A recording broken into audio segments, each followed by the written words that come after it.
Bonjour à tous et bienvenue dans la deuxième partie de mon tutoriel sur la création d'une base de données fournisseur sur Excel en utilisant à la fois des macro-commandes mais aussi une user form. Mais tout d'abord et avant de continuer, si vous souhaitez aller plus loin dans les explications, je vous invite à cliquer sur les liens de formation dans la description et si vous ne souhaitez pas rater mes vidéos sur la comptabilité, la finance et l'utilisation des outils tels qu'Excel dans le monde de l'entreprise, n'hésitez pas à vous abonner à la chaîne. De plus, pour ceux qui souhaiteraient uniquement acquérir le fichier sans passer par le tutoriel vidéo, sachez que tous les documents sont disponibles en illimité et dans leur version finalisée pour mes contributeurs Patreon, plateforme dont vous trouverez le lien en description. Alors nous voici dans la deuxième partie de mon tutoriel sur la création d'une base de données sur Excel en utilisant un masque de saisie et du code VBA. Donc pour ce faire, nous avions bien entendu traité notre base de données basique, donc sous format Excel. Maintenant, nous allons nous intéresser ici à ce bouton et sa mise en forme. Donc pour faire un masque de saisie avec une user form, il faut d'abord aller dans développeur ici et vous allez cliquer ici sur Visual Basic.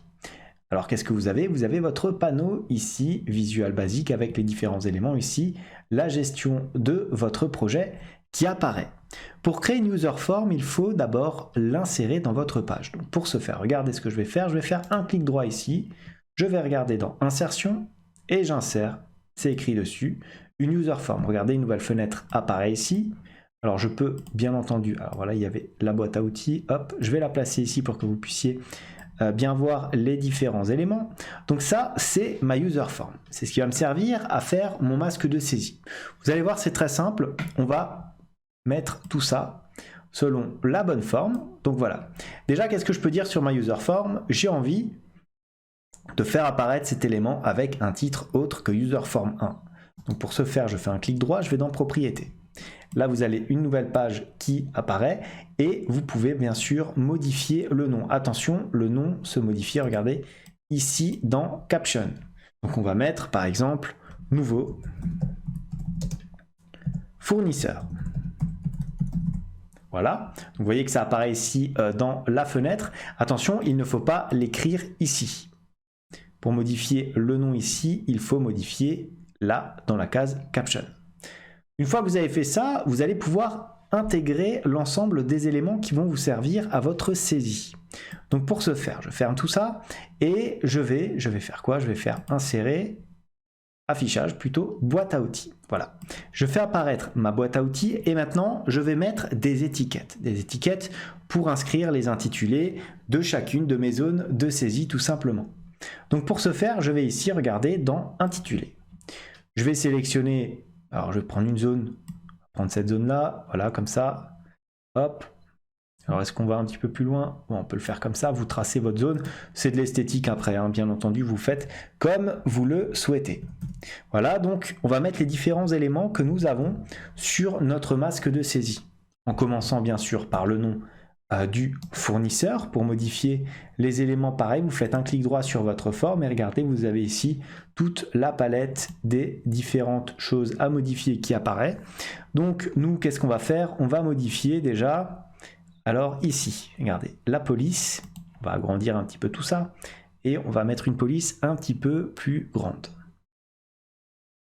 Voilà, on va mettre ça en gras, et je vais regarder si je mets éventuellement du 22, est-ce que ça passe? Ouais, ça a l'air de passer, donc je peux fermer tout ça. Maintenant, qu'est-ce que je vais faire? Je vais essayer d'aligner tout ça au centre, donc là au niveau comportement, hop, texte aligne left, moi je vais le centrer tout simplement. Voilà, donc ça c'est notre première étiquette de nom. Maintenant vous avez compris, on va faire ça tout simplement pour l'ensemble des différents éléments. Alors est-ce que si je réduis, ça passe? Ouais, ça passe, ça n'a pas l'air de poser vraiment de problème. Voilà, on va le laisser comme ça, hop. Donc je fais un CTRL-C, CTRL-V, hop, je le place en dessous, comme ceci tout simplement. Et là, qu'est-ce qu'on va avoir? On va avoir l'adresse.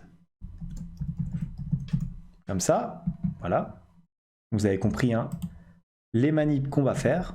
CTRL-C, CTRL-V. On le place en dessous. Hop.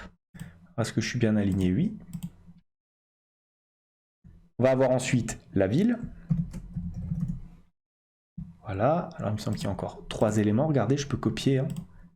Hop, en restant appuyé sur la touche CTRL de mon clavier, donc c'est très simple. Hop, CTRL V. J'ai directement les 3 éléments qui apparaissent ici. Je peux les sélectionner, donc très simplement. Voilà, ah, je les ai un petit peu décalés, vous avez vu. Je vais les replacer au centre. Voilà, donc là, on est bien aligné. Donc en dessous de la ville, qu'est-ce qu'on a? On a le code postal. Postal. Voilà, donc là, on peut éventuellement regarder, tirer tout ça vers la droite afin de faire apparaître l'ensemble des éléments. Ou plutôt, ce qu'on va faire, on va quand même tirer vers la droite. Donc ce que je vais faire, c'est que je vais décaler ma user form comme ça. Hop. Regardez, je sélectionne l'ensemble des éléments.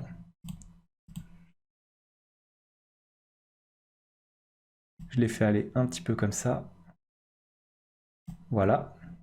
Je retourne ici. Non, je veux tirer juste celui-ci. Voilà. Code postal, voilà, c'est un petit peu plus propre. Ensuite, qu'est-ce qu'on peut faire? Alors, je vais peut-être même... Non, je vais le laisser comme ça, c'est très bien. Voilà. Ensuite, qu'est-ce que j'ai? J'ai encore l'IBAN. CTRL-C, CTRL-V. On va le mettre là.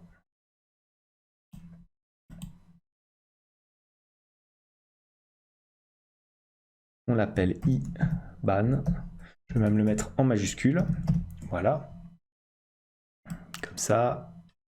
On va le mettre tout à gauche. Je vais descendre un petit peu. Voilà. Alors une fois qu'on a fait ça, on a nos intitulés. Par contre, maintenant, il nous faut intégrer les différentes zones de saisie. Donc, hop, j'agrandis encore un petit peu là. Voilà. Et maintenant, j'intègre mes zones de saisie. Donc, qu'est-ce que je fais? Je vais dans Affichage. Je récupère encore ma boîte à outils. Et je vais regarder ici dans Zone de texte. C'est la zone qui va donc vous permettre de récupérer les différents éléments textuels. Voilà, donc on met ça là. Par exemple, vous voyez, vous allez pouvoir avoir votre nom et ensuite les éléments ici. Donc vous faites un petit CTRL-C, CTRL-V à chaque fois. Voilà.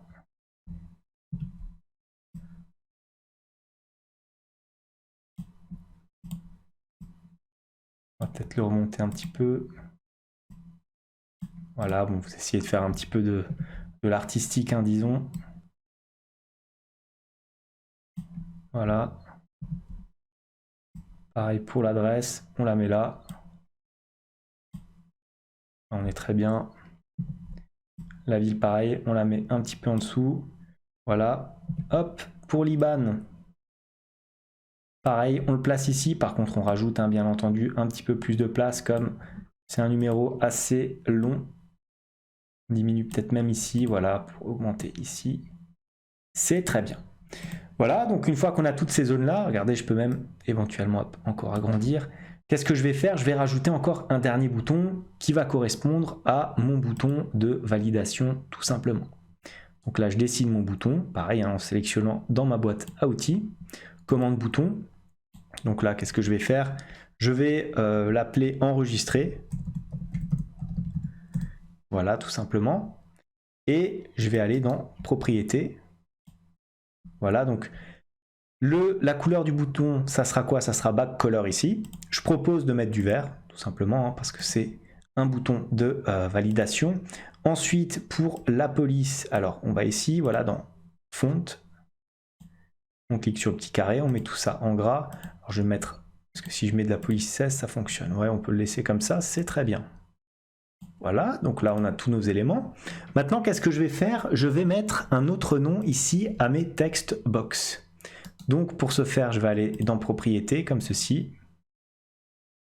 Voilà, ici, donc on peut éventuellement se placer dans le name ici. Donc ce que je vous propose de mettre, c'est tout simplement, on va mettre quoi? TB au lieu de textbox. Textbox, on va mettre TB non avec une majuscule, comme ceci. Pour l'adresse, c'est pareil, on va dans propriétés, on l'appelle TB adresse. Voilà. Pour la ville, vous avez compris, on va mettre quoi? On va mettre TB ville. Voilà. Pour le code postal, ça sera TB code postal. Voilà. Pour le numéro, pour l'adresse, pardon, ça sera quoi? Ça sera tout simplement... Ah, j'ai oublié, regardez. J'ai mis 2 fois la ville. Attention, petite erreur d'inattention. Donc, code postal. Là, bien entendu, c'est l'adresse. Attention à ne pas se tromper. Donc, je vais renommer ici. Alors, ma text box, elle est là. Voilà.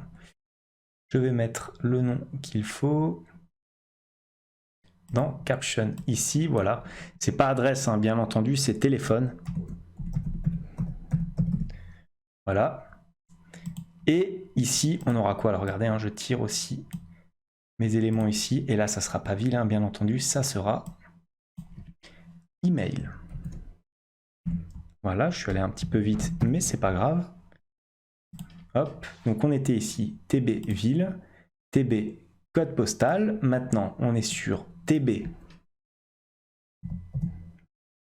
téléphone. J'évite de mettre des accents. Voilà. Ici, on va mettre quoi? On va mettre TB email. Alors, je change le nom. Pourquoi? Parce qu'après, lorsqu'on va faire notre code VBA, ça sera plus simple d'identifier chacune de nos text box. On ne saura pas forcément laquelle correspondrait sinon à la text box 1, 2 ou 3 et ainsi de suite. Et enfin, on a TB, ici, IBAN. On le met bien entendu en majuscule cette fois-ci. Voilà. Donc maintenant, ce que je peux faire, c'est regarder, je vais sélectionner l'ensemble de mes éléments ici. Voilà, je fais un petit clic droit, propriété, et qu'est-ce que je vais faire? Back color, je vais prendre du blanc, voilà pour tout ça. Et je fais pareil, hein, je fais un clic droit sur My User Form et Back Color, ça sera quoi? Ça sera du blanc comme ça, c'est quand même beaucoup plus propre. Et voilà ma User Form qui est fin prête. Une fois qu'on a fait ça, on peut éventuellement retourner sur le fichier Excel ici, comme ceci, et affecter notre macro. Donc je retourne sur Visual Basic comme ceci, je clique, en faisant un clic droit, je vais dans Insertion et j'insère un module. Voilà, donc le code de mon module, et je vais mettre sub masque de saisie. Comme ceci, j'appuie sur Entrée. Et qu'est-ce que je vais mettre? Je vais mettre user form une.show. Comme ceci. Voilà, c'est bien la user form 1. Qu'est-ce que je lui dis? Je lui dis simplement que cette macro-là va me montrer la user form numéro 1. Donc maintenant je retourne sur mon fichier Excel, je fais un clic droit sur mon bouton, je clique ici sur affecter une macro et je lui affecte le masque de saisie. J'appuie sur OK. La macro est affectée. Maintenant si je clique sur le bouton, vous voyez, j'ai mon masque de saisie qui apparaît ici. Pour l'instant, nous ne pouvons rien ajouter puisque nous n'avons pas rajouté de code VBA. Et voilà donc pour cette deuxième partie de tutoriel sur la création d'une base de données fournisseur. Comme d'habitude, j'espère que cette vidéo vous a plu. Si tel est le cas, n'hésitez pas à la liker, à la commenter, à vous abonner à la chaîne si ça n'est pas encore fait. En tout cas, moi je vous dis merci et à bientôt pour la dernière partie de ce tutoriel où nous allons mettre en place l'ensemble des macros de notre fichier.